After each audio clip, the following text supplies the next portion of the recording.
The night she almost didn't make it through was a Tuesday in November, and there was nothing remarkable about it at all. That was what made it so terrifying. No storm, no catastrophe, no reason that the rest of the world would ever understand.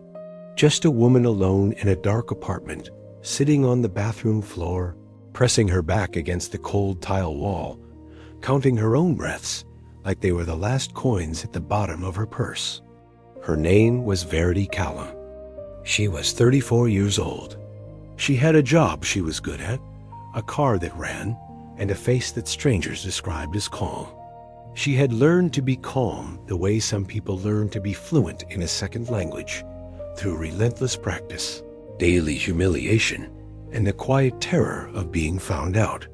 But the bathroom floor at 2:47 in the morning did not care about the face she wore in daylight. The bathroom floor was the only place in her life where the performance finally broke. She did not know yet that something was watching her window from the dark. She did not know that tonight was the night everything would begin to change. She only knew that her heart was hammering against her ribs at a speed that felt like punishment, that her hands had gone numb from the wrists out, that the ceiling felt too low and the air felt too thin, and every rational thought she had was dissolving behind a wave of pure, sourceless dread. This was the 6th night in a row. It had not always been like this. Or rather, it had always been like this in some form, but it had been manageable once. Verity had grown up in a household that treated feelings like inconveniences, emotions like weather, something you waited out, not something you addressed. Her mother was a methodical woman, the kind who responded to grief with reorganized cupboards. Her father was largely absent in the ways that mattered, present mostly in the peripheral ways. A car in the driveway, a name on a lease, a body at a dinner table that did not speak. Verity had learned very early that the inside of her mind was a place she was expected to manage alone, and she had done exactly that for a very long time. She had moved to the city of Riedmont 6 years ago, after a relationship that she still could not fully describe, ended in a way she still could not fully process. She had taken an apartment in a quiet neighborhood on the east side, a second-floor unit above a dry cleaning business that was always closed by 5. The apartment had good light in the mornings and almost no light by evening, which suited her in a way she had never examined too closely. She worked as a technical editor for a small publishing company that specialized in medical reference books. The work was meticulous, demanding, and deeply impersonal, which were 3 qualities she had come to prize. She read other people's words all day and made them cleaner and more precise. She removed ambiguity for a living. She liked the controlled power of it, the ability to take something complicated and make it say exactly what it meant. The panic attacks had started 2 years ago. The first one happened in a grocery store on a Sunday morning in front of the cereal aisle. She had been reaching for a box of something when the sensation arrived without announcement. A sudden cold tide rising in her chest, a tightening in her throat, a feeling that the lights were too bright and the floor was moving, and that she was somehow watching herself from a distance while also being trapped entirely inside her own skull. She stood there for what felt like several minutes, though the security footage she did not know existed would later suggest it was closer to 40 seconds. And then she put the box back on the shelf, left her cart in the middle of the aisle, and drove home without understanding what had happened. She told herself it was blood sugar. She told herself it was a bad night of sleep. She told herself it was stress from a deadline, or the coffee she had been drinking too fast, or the change of season. By the time she finally sat in a doctor's office and heard the words panic disorder, she had already constructed an elaborate internal architecture for explaining away what was happening to her. And the diagnosis felt less like a revelation and more like a formality. She had tried medication briefly. She had tried breathing exercises with more consistency. She had seen a therapist named Dr. Oren Halle for several months, and while she liked him, He had a quiet patience she found rare in people. She had stopped going in the spring, telling herself she had made enough progress, knowing somewhere deeper that what she actually had was a growing inability to sit in a room and be seen that clearly. The attacks had become nocturnal over the summer. It happened gradually, the way most important things happen, not in a single dramatic shift, but in a slow redistribution, until one day she looked up and realized that the nights had become the territory of her worst self, and the days had become the performance of someone functional. By November, she had stopped sleeping before 3 in the morning. Her body had developed an anticipatory dread, a fear of the fear itself, that arrived each night around 9, a low-level vibration in her chest that grew through the evening until, somewhere between midnight and dawn, it detonated. She had begun sleeping on the bathroom floor because she found the coldness of the tile grounding. She had a therapist's voice in her memory telling her about sensory anchoring, and the tile was the most effective anchor she had found. She would press her hands flat against the floor and feel the cold and remind herself that she was here, that the ground was real, that the walls were not actually contracting. It was not a solution. It was a management strategy for a situation that was deteriorating. On the 6th night, on that unremarkable Tuesday, November, sitting on the bathroom floor at 2:47 in the morning, Verity was beginning to run out of the energy it took to manage.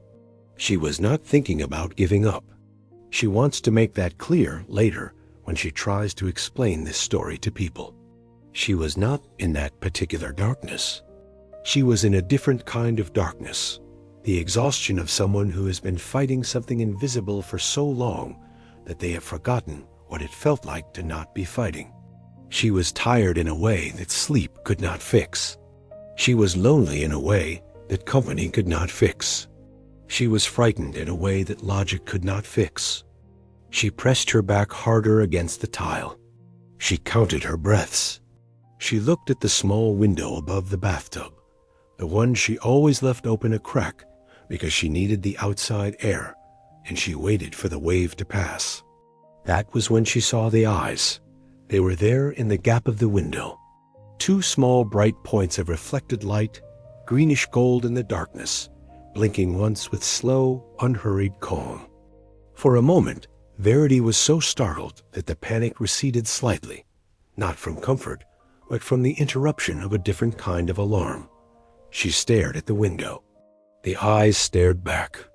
Then they blinked again, and she realized she was looking at a cat. She had no idea how it had gotten there. The window was small, barely a hand's width open, and she was on the 2nd floor, which meant the animal had either climbed something outside or crossed a narrow ledge she had never thought to look at. She stayed very still. The cat stayed very still. For a long moment, neither of them moved, and the only sounds were the distant hum of a streetlight somewhere below and the slowing, steadying rhythm of her own breathing. The breathing. She had not noticed it happening, but somewhere in the attention she had given to the window and the eyes and the impossible presence of the animal, her breath had begun to slow on its own. She remained on the floor, watching the window, until the cat eventually disappeared. She did not see it go. One moment it was there, and then the next time she blinked, it was not. She sat for another few minutes, then got up, rinsed her face, and went to bed. She slept until 7 a.m. It was the longest she had slept in 3 weeks. She told herself it was coincidence. She told herself the interruption of surprise had simply reset her nervous system in a temporary way. She told herself there was nothing meaningful about a stray cat on a ledge at 3 in the morning. She told herself all of this and mostly believed it, until the next night. The next night, it came back.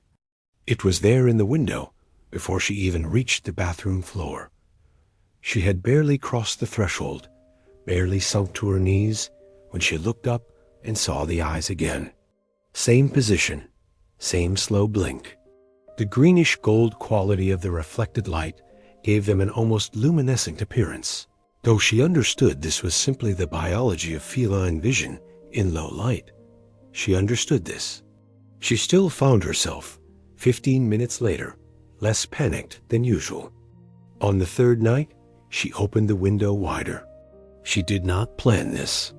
She was sitting on the floor in the dark, the familiar weight building in her chest, when she stood up and pushed the window open another 4 inches without consciously deciding to do so. Then she sat back down and waited. The cat came within 2 minutes of her opening the window. It pushed its head through the gap, examined the inside of the bathroom with the aristocratic patience of something that has determined the space is worth investigating, and then, with a movement so fluid it seemed almost deliberate, it dropped through the window onto the edge of the bathtub. Verity did not breathe. The cat stepped down from the bathtub to the floor with a soft landing that seemed to make no sound at all. It was a medium-sized animal, lean in the way of cats that have spent time outdoors, with a coat that was a deep, complex shade, not quite gray and not quite blue, with faint darker markings along the spine. Its eyes, close up and without the window glass between them, were a startling pale amber, not green, not gold, a specific warm, copper-tinged amber that Verity had not seen before in an animal. The cat crossed the bathroom floor and sat down 2 feet from her. It looked at her face with an expression that was, somehow, not blank. Animals frequently struck people as expressive, she knew, and this was usually projection. The animal was looking at her, and she was assigning meaning to its gaze. She understood that. Still, it did not look at her blankly. It looked at her with a quality of attention she had rarely experienced from anyone, human or otherwise. Not pity, not assessment. Something closer to presence.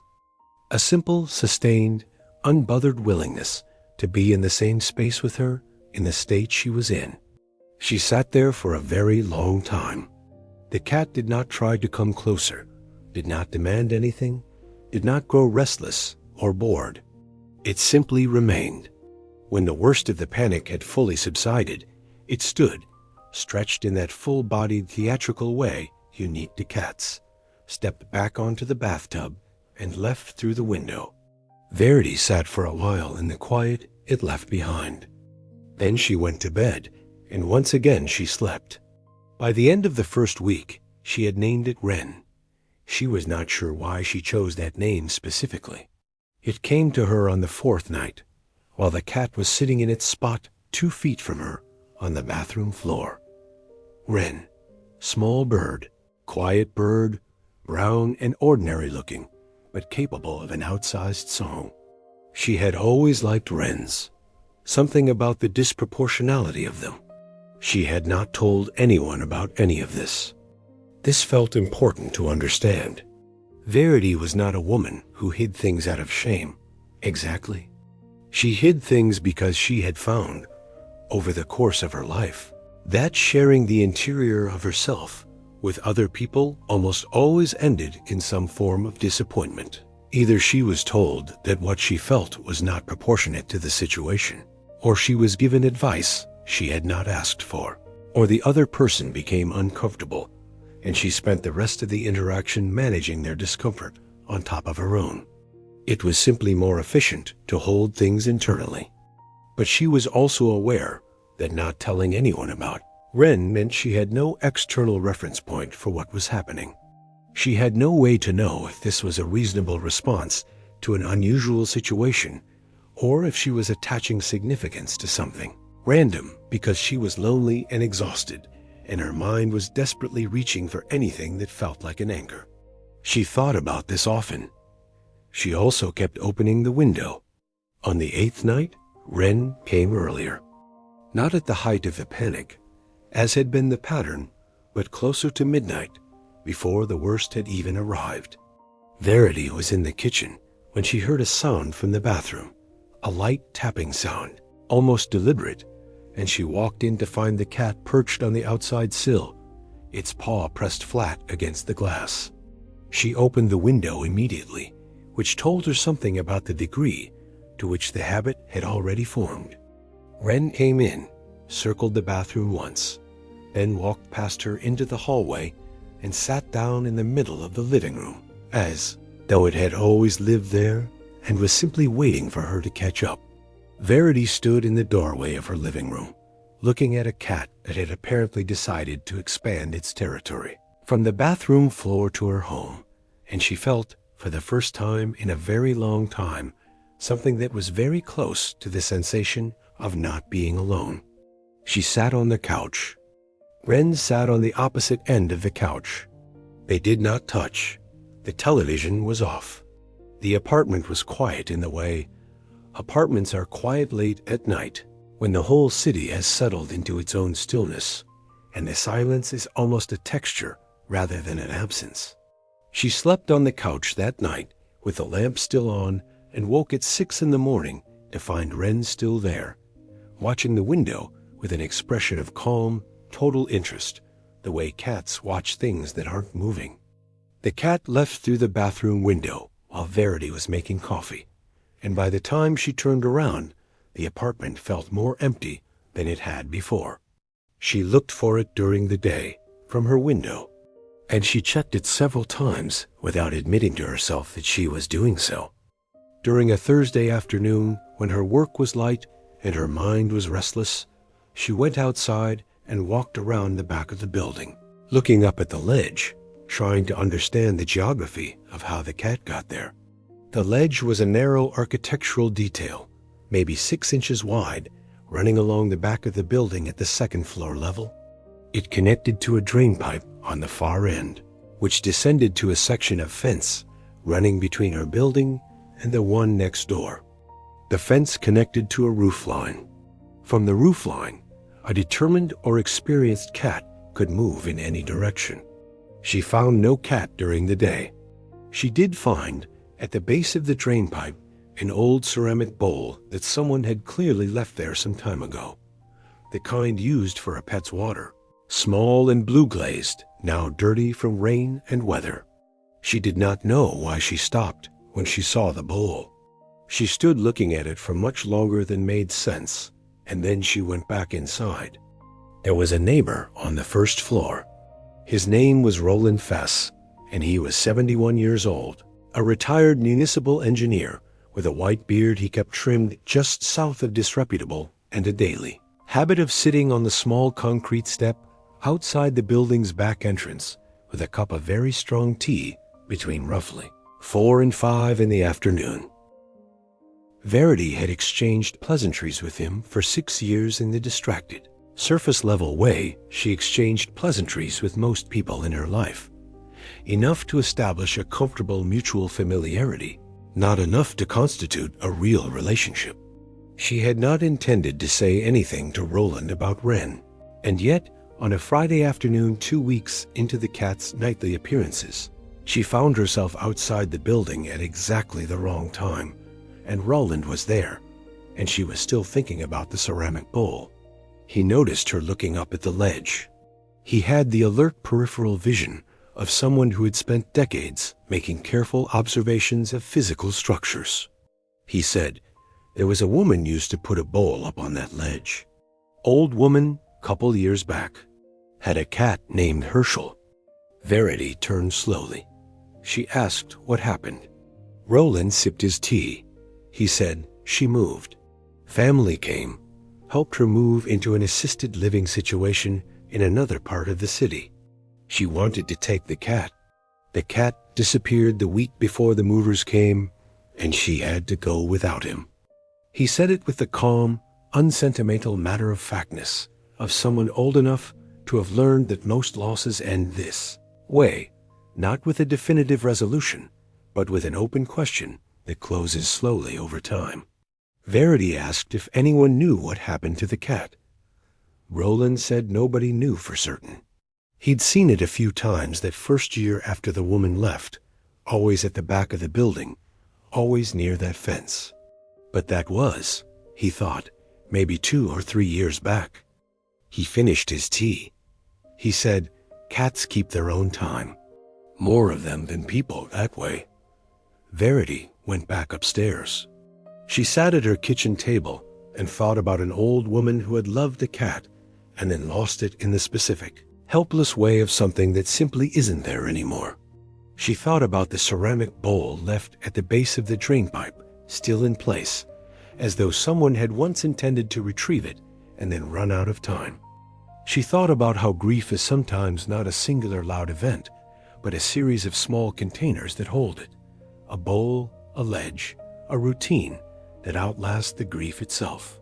She was not prepared for the feeling that arrived then, which was not about the old woman or the cat at all, but about herself, and about something she had not allowed herself to think directly about in a very long time.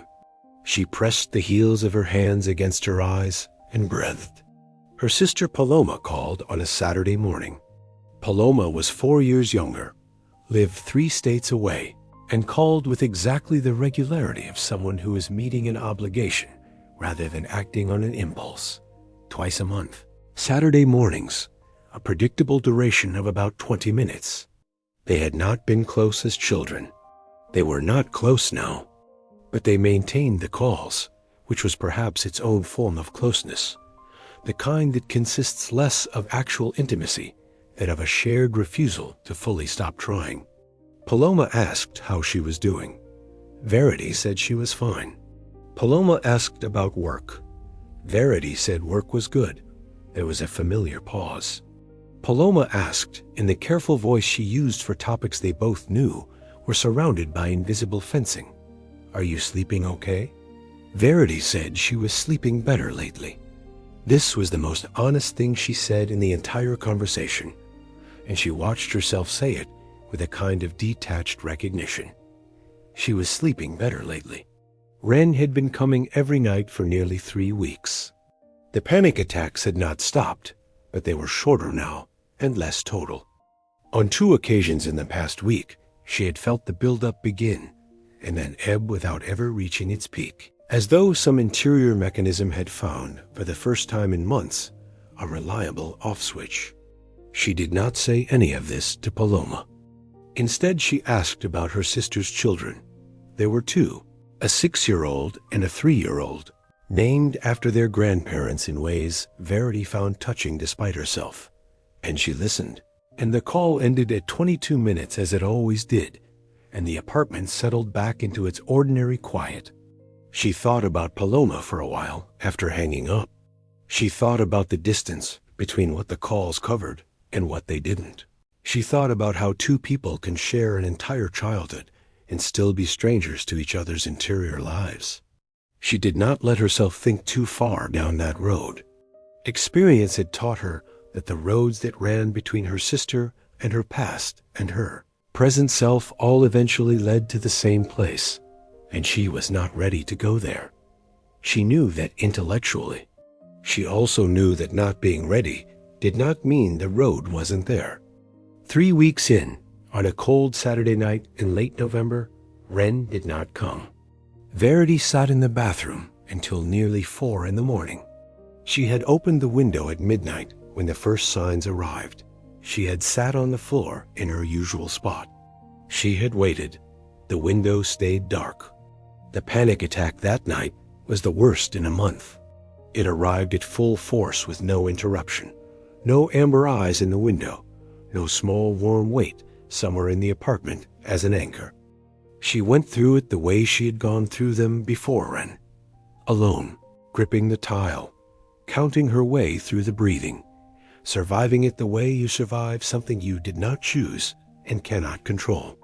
Afterward, she sat in the quiet and felt something very specific, not relief, the way she usually felt when an attack passed, but a particular kind of desolation. The kind that arrives when something you have quietly begun to depend on is suddenly gone. This frightened her. Not the panic attack. She had made her peace, in some dark way, with the panic attacks.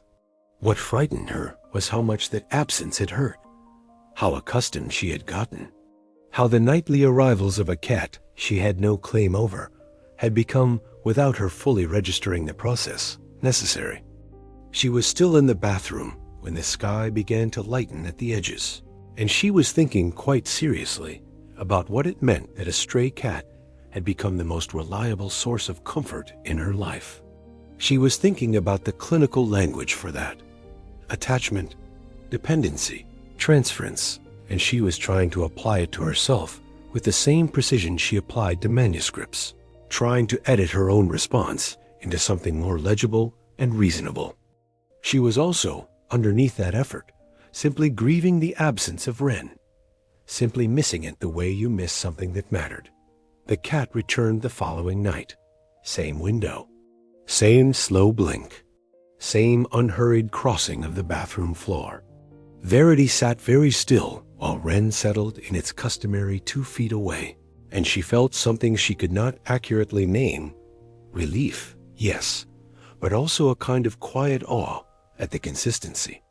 At the fact that this cat, a stray with no obligation and no reason, kept coming back. She reached out her hand, which she had never done before. Wren looked at her hand for a moment. Then it stood, walked the 2 feet between them, and pushed its head against her palm. It was the first physical contact they had made in nearly a month of nightly visits, and the sensation, the warmth, the slight roughness of the fur, the dense, real weight of the animal's head pressing with purpose against her hand, broke something open in her chest that she had not known was held shut. She did not cry. She was a woman who found crying enormously difficult, whose body had learned to redirect that energy elsewhere. But something shifted, a loosening, a kind of interior click, like the mechanism of a door that has been stuck for a long time finally releasing. She stayed there on the bathroom floor with her hand on Wren's head for a long time. The cat purred. She had not heard it purr before. The sound was low and completely steady, like a small engine running in a warm room. She went back to see Dr. Hawley in December. She had not planned this either. She had been walking past his building on a Wednesday afternoon.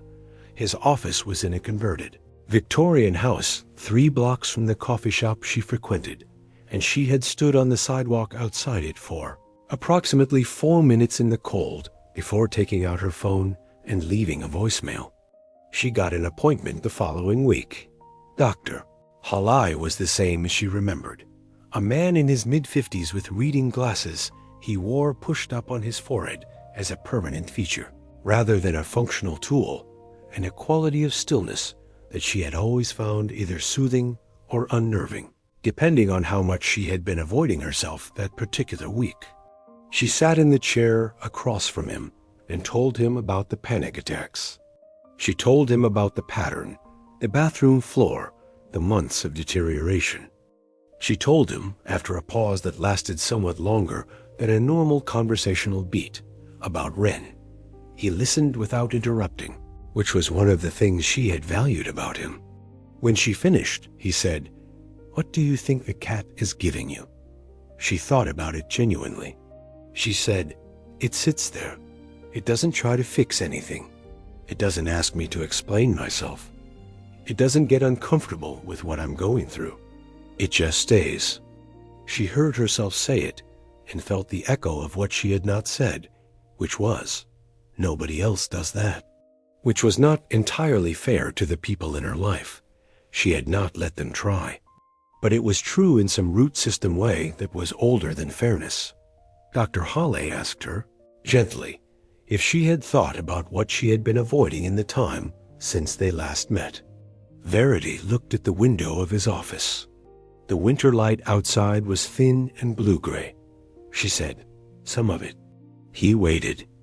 She said, "I know what it goes back to." He waited. She said, "I'm just not sure I'm ready to say it in a room where someone can hear me." He said quietly, "That's why we're here." What she said eventually, across the next several weeks, in the order in which it surfaced rather than the order in which it happened, was this: 7 years ago, before she moved to Reedmont, she had been in a relationship with a person named Ellis. Not a dramatic relationship, in most of the ways the word dramatic is usually applied.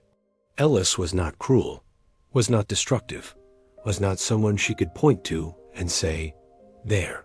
That is where it broke. Ellis was someone she had loved in the way she loved most things, quietly, completely, without showing anyone the depth of it, because showing the depth of things had always felt to her like a form of vulnerability she could not afford. Ellis had wanted more from her than she knew how to give. Not more devotion that she had in abundance internally, more visibility, more willingness to let the love show in the ways that mattered to another person, more of the inside of herself. She had tried. She believed she had tried.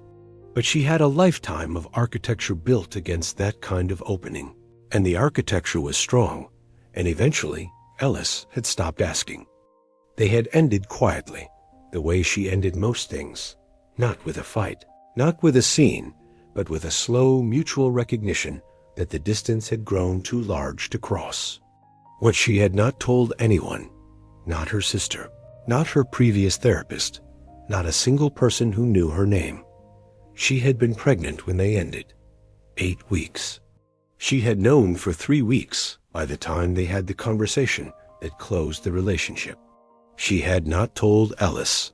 She had made a decision alone, as she made almost all of her decisions, and she had carried that decision forward without letting anyone help her carry it. And she had moved to Reedmont 3 months later and started her carefully organized, impressively functional life, and she had stored the whole thing in a room inside herself and sealed the door. 2 years ago, she had started having panic attacks. Dr. Halle did not say, "There it is."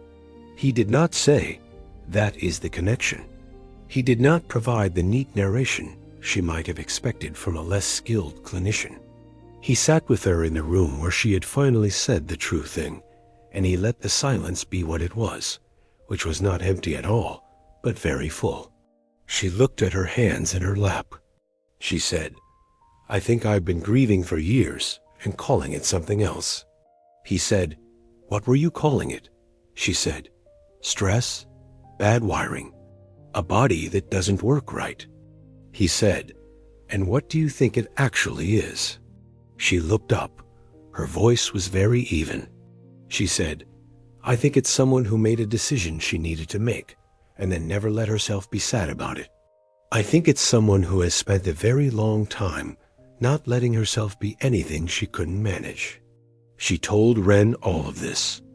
Not in a single night, but across many nights, in the bathroom or on the couch, speaking in a quiet voice that was less for the cat's benefit than for her own, for the act of saying words out loud in a space where she felt safe enough for them. This is not something she admitted to other people for a long time, and when she did finally admit it, she framed it carefully and with some self-deprecating humor. But in the privacy of her own account of this period, which she eventually did write down, she was honest about it. She talked to the cat. She said the things she had never said. She let herself be heard by a creature that would keep nothing and judge nothing and carry nothing forward, which was, she understood, not nothing at all, but the exact specific container she had needed. Wren listened with the consistent amber-eyed attention it gave to everything. It sat in its spot, or it lay on the couch beside her, or sometimes it moved closer and pressed its side against her leg with a warmth and weight that she found, every time, disproportionately comforting. She was aware that she might be projecting everything.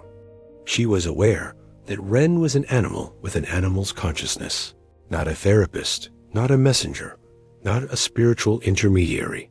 She was aware of all the rational framings available.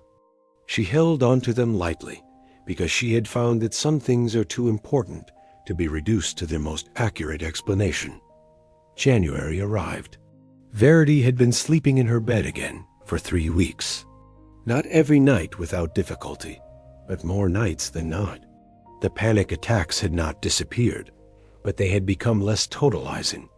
They arrived now as weather rather than catastrophe, difficult and uncomfortable and still frightening at their peaks, but passable. She had a toolkit, assembled from therapy and time and the strange, grounding practice of allowing herself to be witnessed by something that demanded nothing. She had also, tentatively and with a great deal of internal negotiation, begun to leave her bathroom window open wider than she needed to for ventilation. And she had bought a small fleece blanket and left it folded in the corner of the bathroom floor. She told herself she was being practical. She told herself Wren came inside on cold nights and should have somewhere warm. This was true. It was also a way of saying, I am keeping a place for you. I am leaving the light on. On a clear, cold evening in mid-January, a Sunday, she was sitting at her kitchen table with a cup of tea and a manuscript she was annotating when she heard the tap-tap at the bathroom window. She went to the bathroom and opened the window, and Wren came in with a particular purposefulness she had come to recognize. The cat walked to the kitchen and sat down on the tile a few feet from the table with the air of something that has made a decision. Verity looked at it. Wren looked at her. She got up and got a small dish and put some of the leftover chicken from her dinner in it, which she had not done before, and she put it on the floor a few feet from the cat.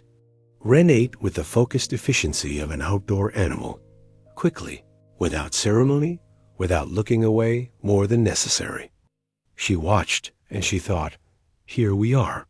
Here we are in the kitchen, like two creatures who have figured out that they need each other, who found each other through windows and darkness and the worst possible hours of the night. She thought about how the worst hours of her life had become the place where this had happened. How the things she had dreaded most, the nights, the bathroom floor, the collapse, had been the exact location where she was found. She thought that was worth sitting with for a moment. In February, she did something she had never done before, which was call Paloma, not on a Saturday morning, but on a Thursday evening without a plan for what to say. Paloma picked up on the second ring, which told her something, that her sister, too, had been waiting for something she didn't know how to initiate. Verity sat on the couch with Wren beside her, and she said, I want to tell you something. And then she told Paloma some of it. Not all, not the deepest layer, but enough. She told her about the panic attacks, the real extent of them. She told her about the therapist. She told her about the cat. Paloma was quiet for a long time. Then she said, Why didn't you tell me? Verity said, I thought you'd worry. Paloma's voice, when she responded, had something in it that Verity recognized, but rarely allowed herself to hear from her sister, which was something very close to love that has been waiting a long time to be let in. She said, Of course I would worry. That's what I'm supposed to do.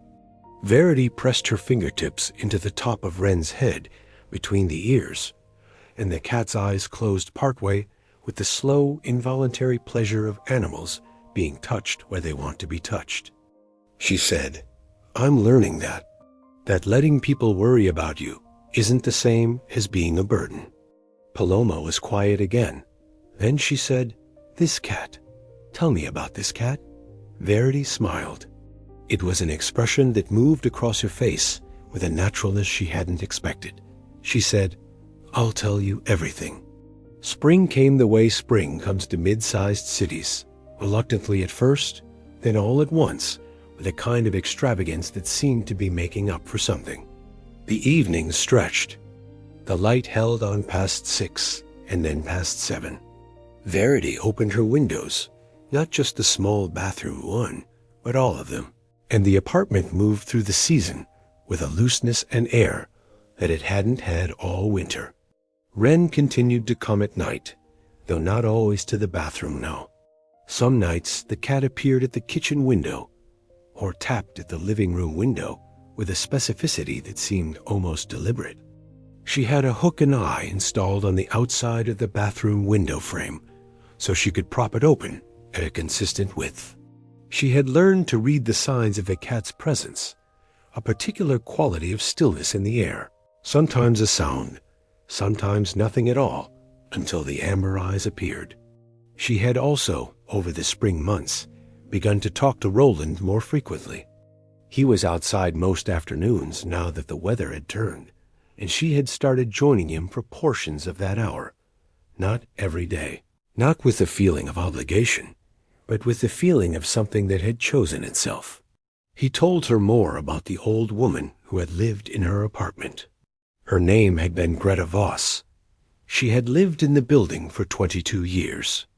She had kept cats most of her life and had found Herschel as a kitten behind the dry cleaning shop downstairs, brought him up, and the two of them had lived together on the second floor until her health declined enough that her daughter had insisted on the move.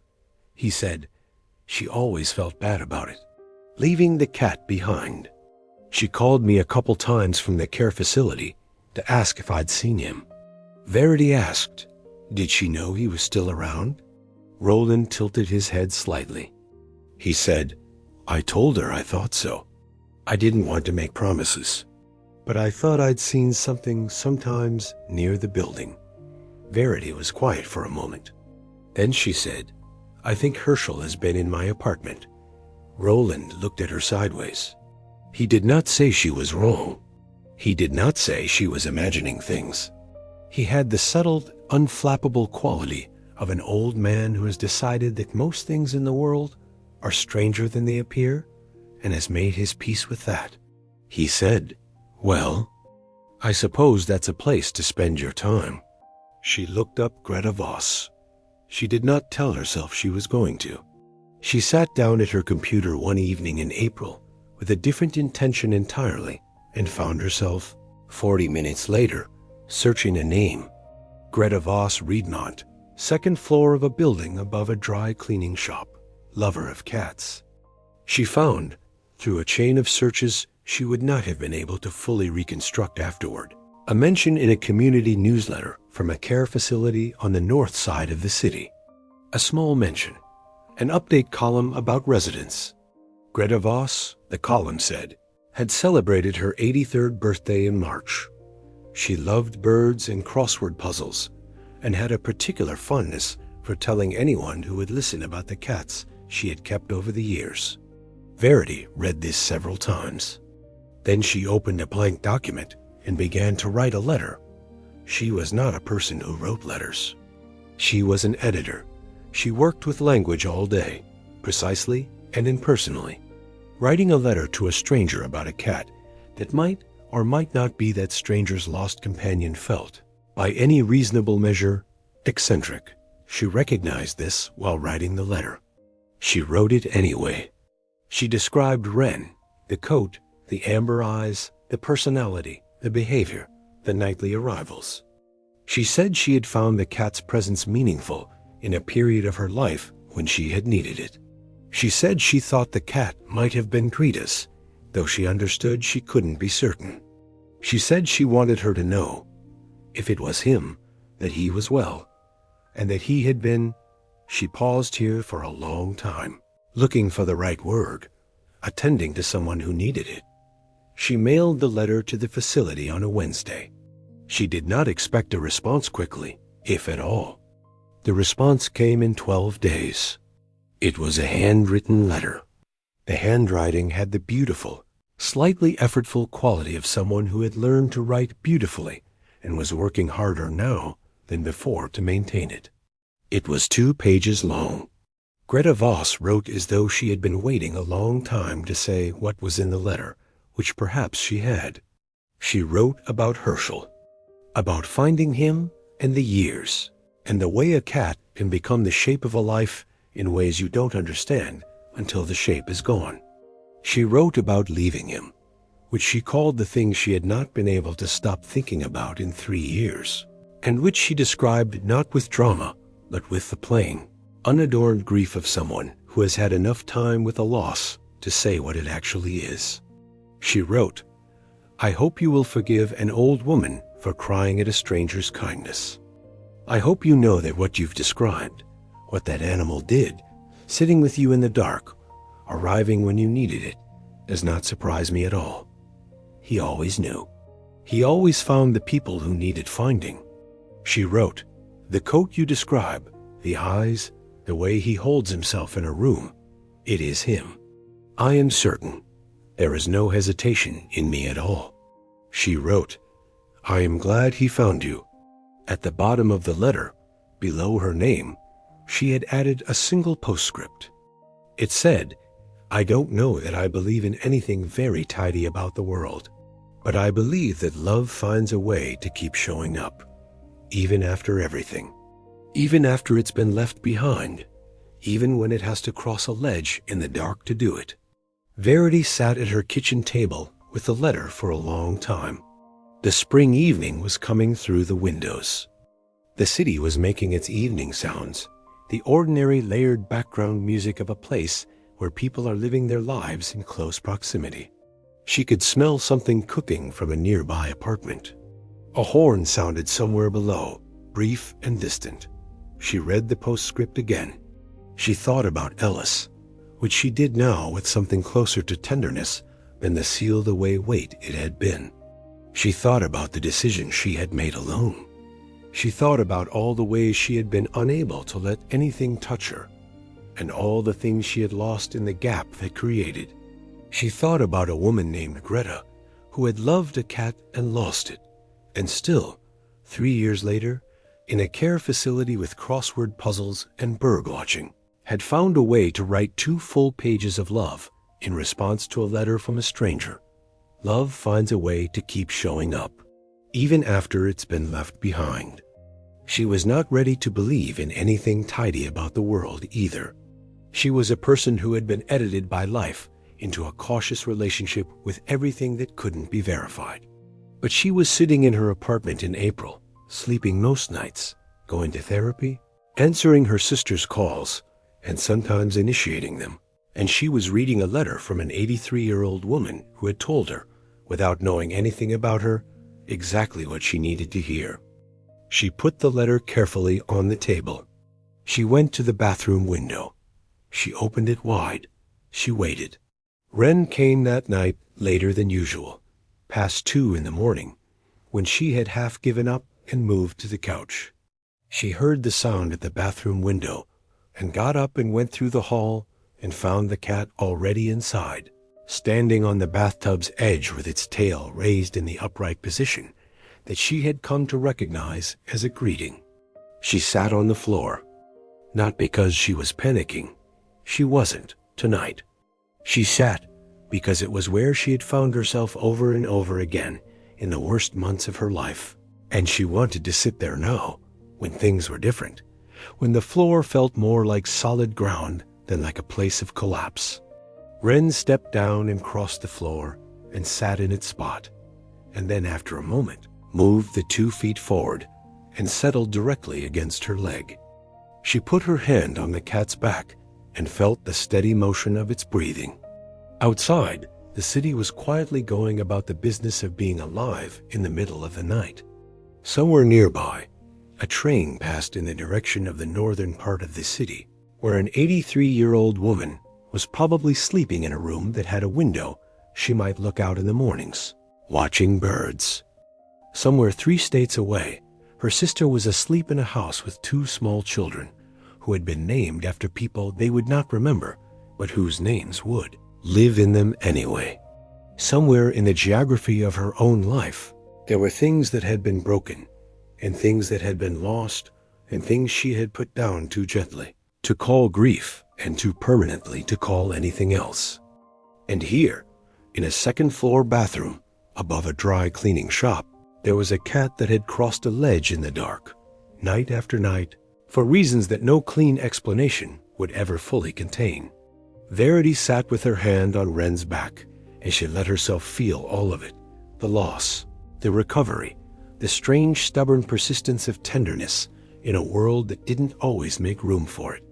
She let herself feel grateful, which was something she had once found almost physically difficult, as though gratitude required an openness she had never been sure she could afford. She could afford it now, or she was learning, which was close enough. The cat purred.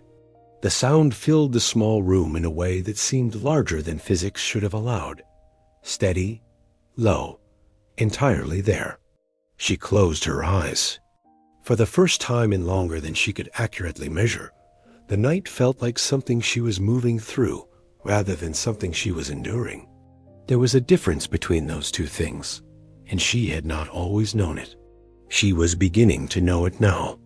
She wrote back to Greta, and then Greta wrote back, and then Verity wrote again. This went on through the spring and into the summer. Letters, actual physical letters, arriving in a rhythm that had nothing of the digital world's urgency and everything of something older and more patient. Greta wrote about her life in a way that seemed like a gift she was giving without being asked. Her early years, the city she had lived in, the people she had loved and lost and moved away from, and sometimes found again. She wrote about her husband, who had died 11 years ago, and about how grief was not a tunnel you passed through, but a country you learned to live in, with regions you revisited and borders you respected. She wrote about Herschel with the precision of someone who had thought about an animal, in the way most people think about their closest relationships. She described his habits, his preferences, the specific way he had of sitting that seemed like a deliberate aesthetic choice.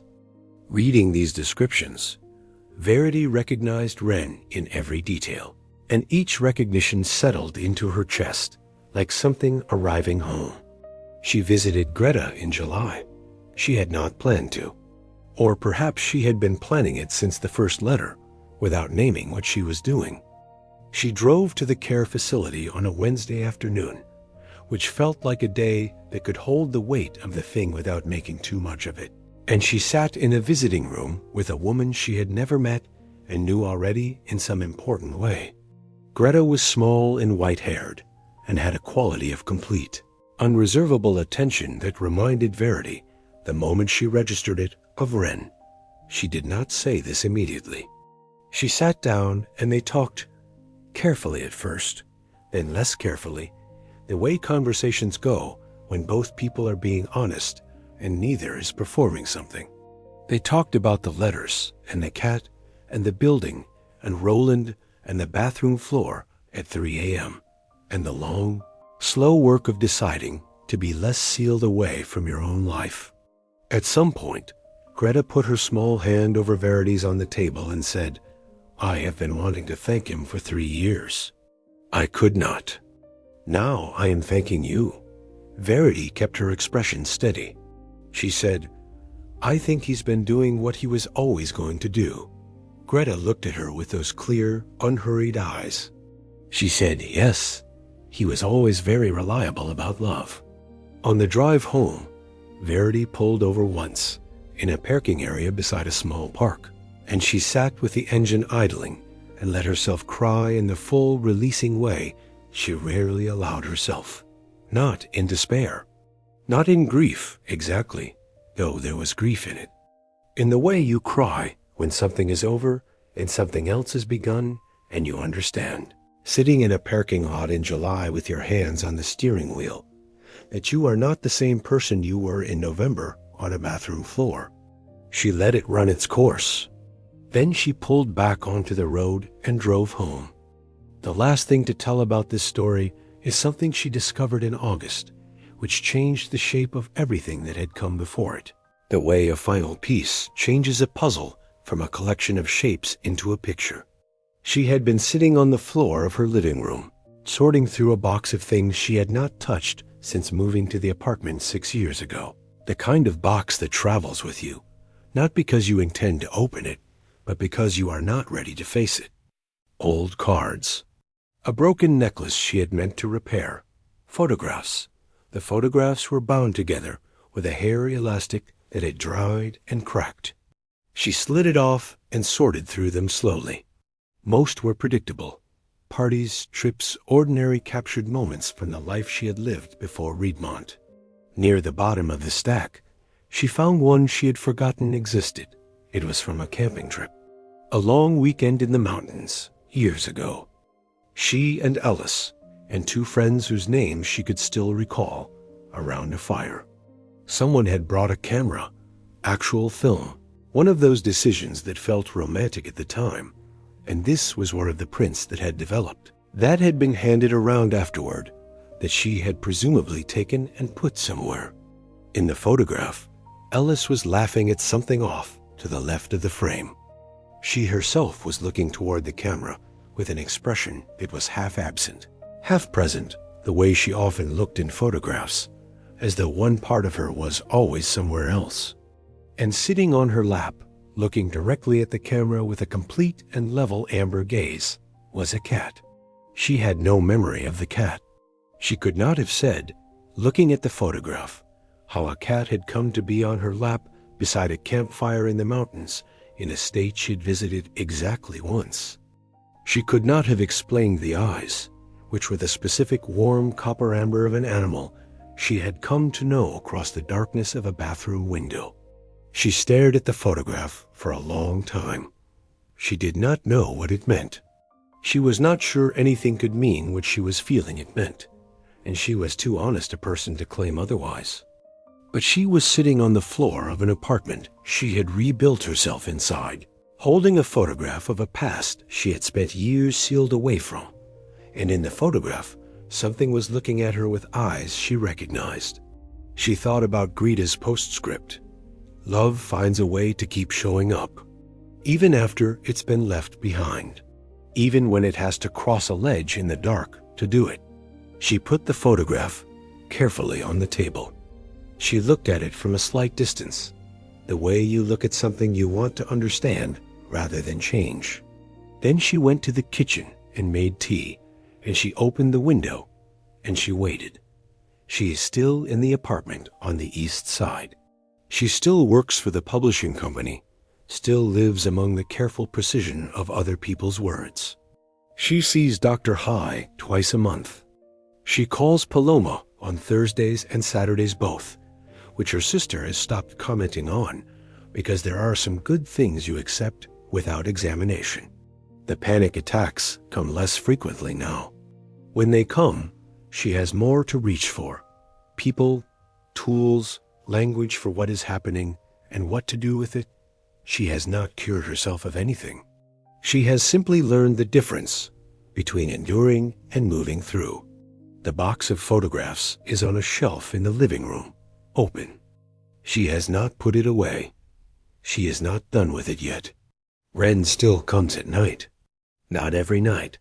There are nights now when everything is fine and the window is open and the cat simply doesn't appear, as though it has made its own assessment that she is all right tonight, that she doesn't need it the way she once did. She finds this comforting rather than sad. She finds it exactly right, in fact, that the presence which once felt necessary is now something closer to chosen, something closer to love that exists without urgency, without dependency, without the desperate quality of something you need because you have nothing else. She wrote about all of this, eventually. Not for publication, not for anyone else. For herself, in a document she saved in a folder on her desktop, with a name that was just a date. The date of the night she first saw the eyes in the bathroom window. She wrote it in the precise, clean prose of someone who spent her professional life making language as clear as possible. And she put into it the things she had spent too long keeping in sealed rooms. She does not know what the photograph means. She holds the uncertainty with more grace than she used to hold anything. She thinks the photograph is one of those things that might mean everything and might mean nothing, and that the only honest position is to live with both of those possibilities at once, to let the mystery stay open, because sometimes the open question is the point. She thinks something found her when she was breaking. Something sat with her. Something kept showing up. She thinks, whatever its name, whatever its nature, whatever the true and complete explanation that she may never have, it was enough. The window is open. The evening is warm. The city makes its sounds. She is here.